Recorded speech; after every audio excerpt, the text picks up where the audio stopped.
So if we're trying to predict if a system is a simple harmonic oscillator,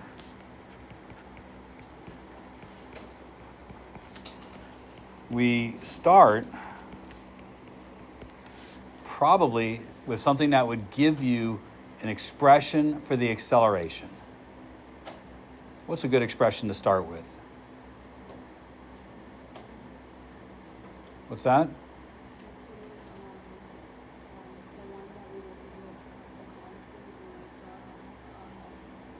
Yeah, but what I mean is there a first principle that we could use? So, I mean, those are laws. Those are already established. We don't have to prove anything about them. So there is a first principle out there that has acceleration in it. All right.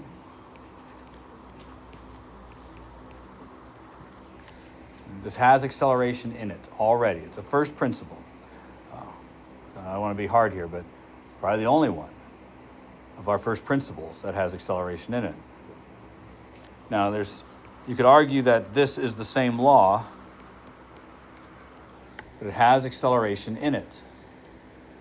So the question I have for you is, can you do what we did and find an expression for the harmonic oscillations of some other situation that you haven't done before?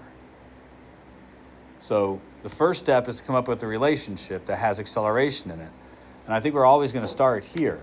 The second step would be to analyze that situation and see if there is a displacement dependence, meaning can you write the net force in terms of a displacement? So what I'd like you to do is consider something called the physical pendulum. The physical pendulum is any non-uniform shaped object. And I say it like this because we want to make it in any object that's going to be pivoted about some part of it that's off-center. Could you follow the steps that we have followed, with maybe an example that you already have in your notes, to come up with whether A, this could be treated as a simple harmonic oscillator, and if so, what would its omega be? Does everybody understand what I'm asking you to do? So please take a second and see if you can do so. Okay, so did you figure this out? Now, this is step one, starting in Newton's laws. Step one. Now, part of this is considering what it is we have to work with. And we have to work with some irregularly shaped object. I chose an irregularly shaped object on purpose because I don't want to plug in anything for the moment of inertia. I just want to leave it I. So we're going to say this object has a moment of inertia of I. And we're talking about this because it's what's called a physical pendulum. It's not a simple pendulum where all the mass is concentrated at the end. It's a physical pendulum. So I think this object's going to oscillate back and forth. And it's being mounted from some point that's offset. So one of the first things I would point out is that we're going to start with a Newton's law because it gives us or works in the acceleration. The very next thing I want to do is try to come up with what the net force on this object would be if it is displaced from equilibrium. So what would the equilibrium position look like for this?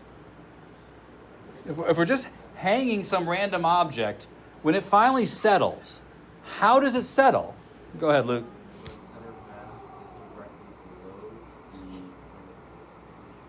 Right, that's where it would settle, when the center of mass is directly below its pivot point. So let's say that the center of mass is here. So if I was to let it go, it would come back into position so that the center of mass is right there. So this also means that I should consider,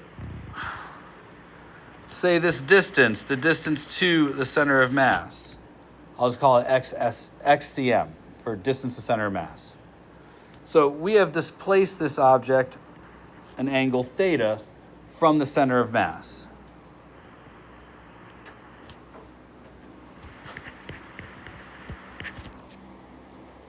That all good? All right. Now, if I release the object, is it likely to oscillate? All right. Now, what we're trying to prove is if it is indeed a simple harmonic oscillator or not. I think we can all agree it will oscillate, but we're trying to prove it's a simple harmonic oscillator. So to do that, I need to come up with an expression for the net torque acting on this object. And I think that there's clearly a torque. What's causing the torque on the object? What's that? Well, it has mass, sure, but it's more than just the mass. In order to cause a torque, there has to be a force. So what's causing the force on this mass? I'm just looking at one person. I'm having a conversation with one person to see if they can. I think gravity. I think gravity is probably pulling downwards on the object. And that's what's going to bring it back to center. So let's start with recognition that to calculate a torque is R cross F.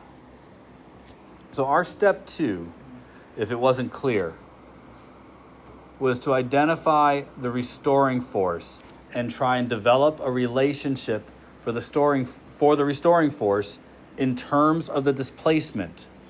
That's what we're trying to do here. We're trying to come up with an expression for the restoring force that's in terms of the displacement.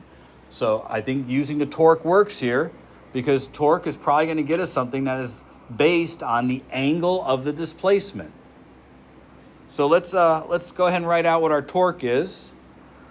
Our torque is going to be the torque arm length, which I think will be the distance from the pivot point to the center of mass. Then there's going to be the force that's acting at that point, which is mg. And then, of course, we got to deal with the angle of that force. So that'll be the sine of the displacement. Now, this is the size of the force, but we probably should deal with the direction as well. I think the displacement is into the board, right? If I use my right-hand rule and use the curl rule, if I was going to take the object from here and displace it this way, that is a displacement that is into the board. Are we all good for that? All right, 3-finger rule to figure out the direction of the torque. This pointer finger is in the direction of your torque arm. Middle finger's in the direction of the force. So torque arm, force, my thumb is clearly out of the board. So this torque is trying to get it to turn this way. So we all in agreement that our torque is negative relative to the displacement.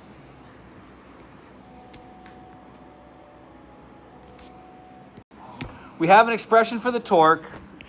We've dealt with the angle, although some of you still had that confused look on your face. I feel confident that I'm okay with this being enough. That means we just got to put these two things together now so we can come up with an expression that has acceleration, a set of constants, and a displacement. So let's try that. Minus x, center of mass, mg sine theta equals I alpha. And I'm going to take this and solve it for alpha.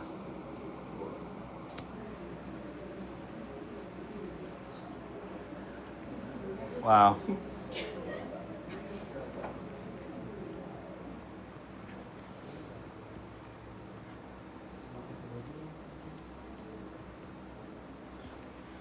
So, is that what you guys get? No, you didn't get that? What did you do? Oh, yeah. I thought you meant when you sent this on our own. No, I'm pretty sure you didn't get it. You said so. But did we do very much here? Now, this isn't the expression for an oscillator. If you'll recall when we did the simple pendulum, we had to do something else here. What else did we have to do here? It has to be theta and not sine theta. So I gave us a way for us to deal with that. Do you remember what I said we could do? My word. Does anything happen in here? Does anything connect? Did we not write a list of numbers and find how many radians they were, and then can we do all that? I hasten to do it because I've done it lots of. The small angle theorem says that you can say that these are equal for small angles. And the question is, how small does the angle have to be? How accurate do you want your pendulum to be? The smaller the angle, the more your system will behave like a simple harmonic oscillator. Does that make sense? So obviously if you keep it around 1 to 4 degrees, that sucker is good to like the 10,000th place. But if you start making it much bigger than that, you start losing that accuracy. So if we do that,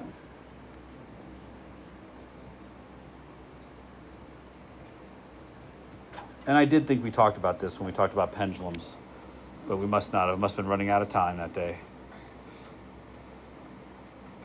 Now, does this have the features you would expect? I mean, I'm noticing it's an acceleration, a negative sign, a set of constants, and a displacement. You guys see all that? That would suggest that this would have oscillating parameters that would be given by this function. Now, wherever we have omega here, this is what we would use for a physical pendulum. Now, I think this is pretty clear that this would be true. Look at what happens. If you make this a simple pendulum, X center of mass becomes L, and I is ml squared. So this becomes the pendulum, right? Just like we would expect, because this is how we did the pendulum. So a simple pendulum is a consequence of the physical pendulum. Now, this is super easy to test. Let's do I want to do more, but we could super easily test this, right? I got a meter stick right here.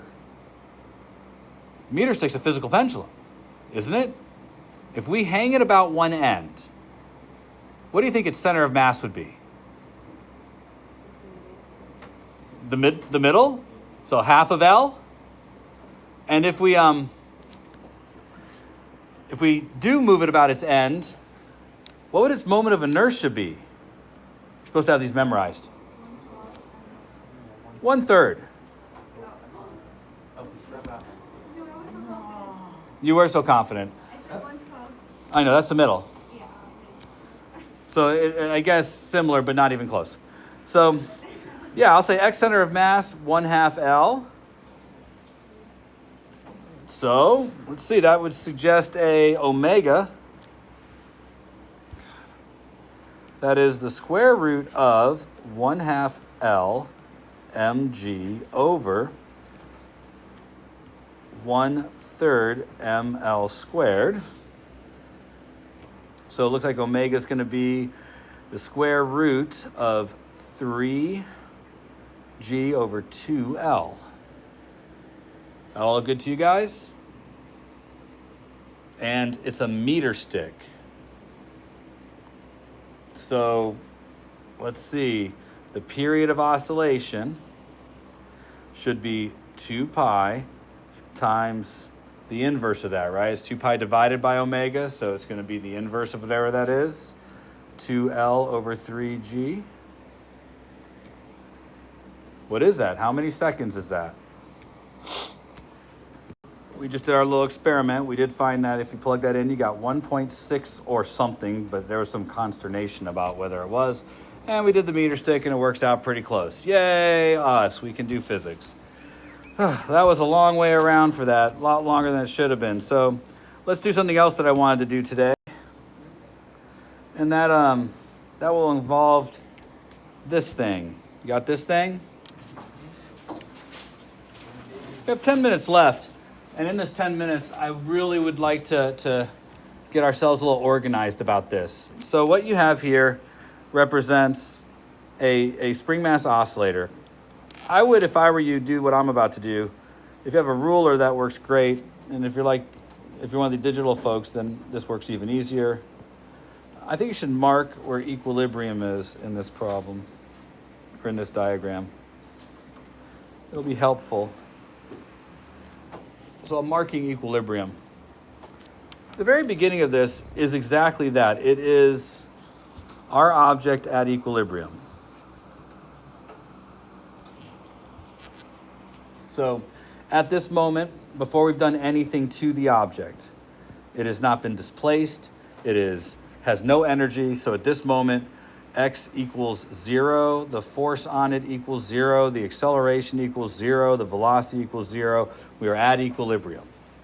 I'm starting here because I wanted to have the equilibrium position as a way for us to take measurements relative to that. So a system in equilibrium. This spring is a standard spring. It's an ideal spring with a spring constant K, and our object is something of mass M.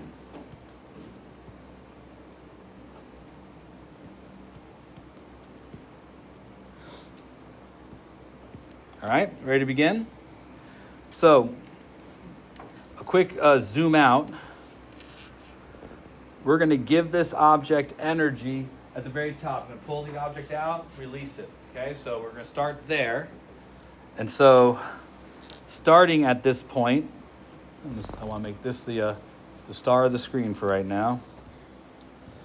This is t equals 0. All right, so that's our moment of t equals 0. At t equals 0, our object begins being displaced at some initial position. So t equals 0 represents the moment I let it go. Everybody got it? So at that instant, the only force acting on the object is the force from the spring, which will be this direction. Right? That's the force from the spring. The object currently has a velocity of 0, so it has no kinetic energy. But this represents a point where the force is at a maximum and is equal to minus kx naught. Right, where x naught is that initial position. And if the force is at a maximum, it should be pretty clear that the acceleration is also at a maximum. And since net force equals ma, it's not too big a stretch to note that that's going to be k over m times x naught.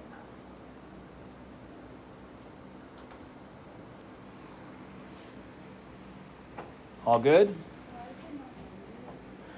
We're just looking at what the value is for the maximum acceleration. It is to the left in the same direction as the force. I'm not setting these equal. I'm not substituting in. I'm just indicating the size of the maximum acceleration, because I'm pretty confident we're going to be coming back and forth to that same acceleration multiple times.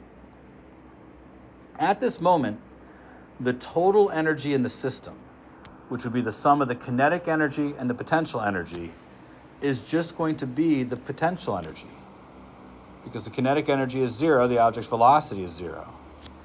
But this means that this is when the potential energy is at a maximum. And that's going to have to be at 1/2 k x naught squared. All right? This situation doesn't last very long.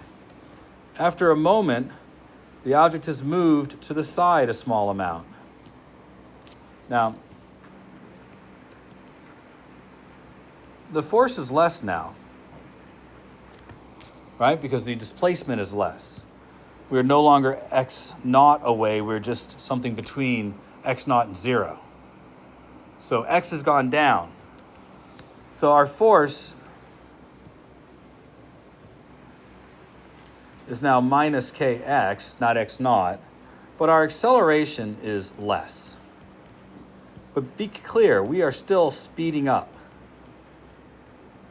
Right, still accelerating in the same direction. So although it's not accelerating as fast as it was, it's still getting faster, because we do now have some velocity in this direction.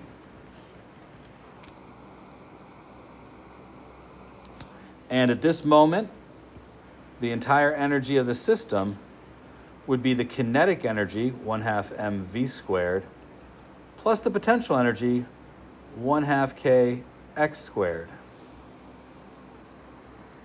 But, and I mean this is important, this still has to equal 1/2 k x naught squared. It still has to equal the total energy of the system, which we had earlier. All good so far? All right. We're now at equilibrium. So x equals 0. Lots of consequences of being at equilibrium, but they should be obvious. They're the same consequences I listed at the very top. At this moment, the force equals 0, the acceleration equals 0, and the potential energy equals 0. All of that has to be true because x equals 0. That also means our velocity has to be at a maximum. Right, we are going as fast as we're going to go. For this instant, we are not accelerating. That also means the kinetic energy is at a maximum. 1/2 mv max squared. But consider, this has to equal the total energy of the system. And that total energy is 1/2 k x naught squared. Right? Well, cancel out the 1/2s. Solve this for V max. And we get the square root of k over m x naught. Right? Has to be. Has to be. We already know this. We know this from the calculus we did, but it's also true because of conservation of energy. We've done this problem before. In fact, consider where we are right now. How much of an oscillation do we have in this picture?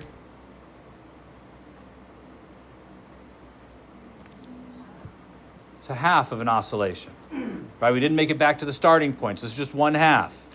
Suggesting that this over here is 1/2 of the period if this is my starting point at 0. When are we here? What's that?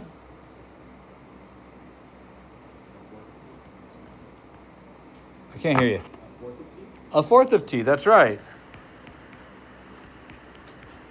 1/4 of the period has occurred. So think about every problem where a box hit a spring and stopped, or every problem where a box was launched by a spring. We could answer the question, how long did it take? How long does it take to stop the box? How long does it take to start the box? We couldn't answer it before because we couldn't use a motion equation. We didn't have one. But now we know if it's a spring, the time it takes to stop it is 1/4 of the period. The time it takes to start it is 1/4 of the period. And we know how to calculate the period. Now, the rest of this is somewhat redundant, I hope you realize, because the same kinds of things are going to happen.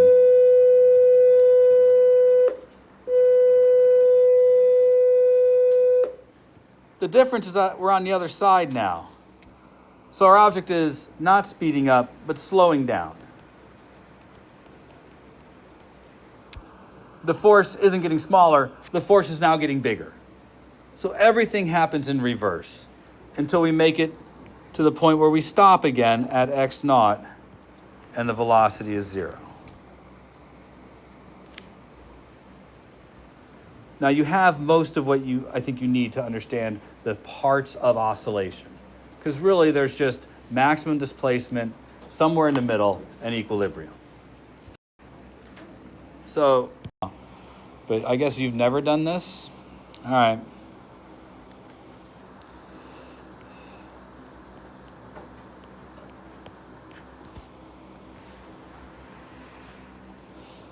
So you'll need a calculator.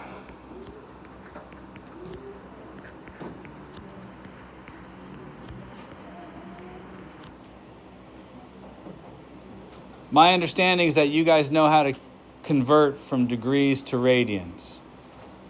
And this part is for the people who will say yes they do but can't do it because they don't want to appear to not know things. So it's multiply by pi and divide by 180. I get to call out 6 people in a few minutes.